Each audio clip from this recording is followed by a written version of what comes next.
Saya mendengar suara anak kucing di tengah jalan raya. Mau digilas oleh mobil. Mungkin induknya digilas mobil.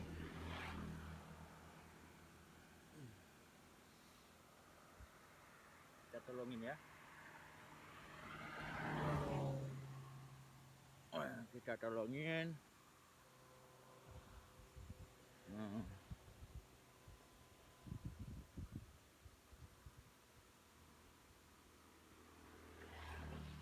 Kita tolongin ya, rekan. Ya, ini aja. Ini aja. Kasihan induknya telah ditabrak mobil. Oke pemirsa, pagi ini saya melintas di Jalan Elak, Kota Sumame, Rawa Cetring. Nah, inilah Rawa Cetring, tempat markas GAM dulu tahun 2002 yang pernah dikepung oleh TNI dan berakhir dengan tercipta sebuah perdamaian, yaitu Joint Security Committee ataupun kerjasama bidang keamanan, menjaga keamanan bersama KOHA.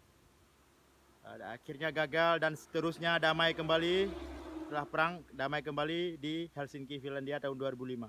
Alhamdulillah sampai hari ini Aceh dalam kondisi aman dan damai. Inilah markas GAM yang pernah dikepung oleh TNI dulu. Ini bukan rekayasa teman-teman, ini kisah nyata.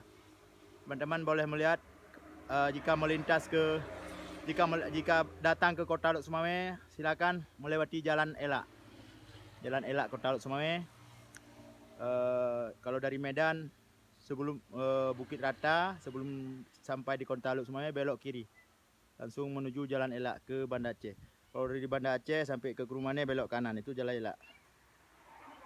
Oke teman-teman, ini sebuah sejarah, bukti sejarah bahwa Aceh pernah dilanda konflik dulu, perang untuk merebut kemerdekaan ataupun meminta kemerdekaan pisah dari NKRI. Inilah markas GAM yang pernah dikepung dulu.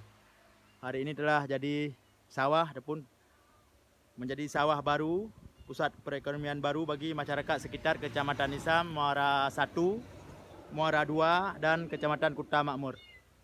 Terima kasih kawan-kawan YouTube telah nonton. Nantikan video saya selanjutnya. Saya akan menceritakan secara detail bagaimana kisah pengepungan markas GAM ini. Terima kasih. Assalamualaikum warahmatullahi wabarakatuh. Imran Pase dari Nisam.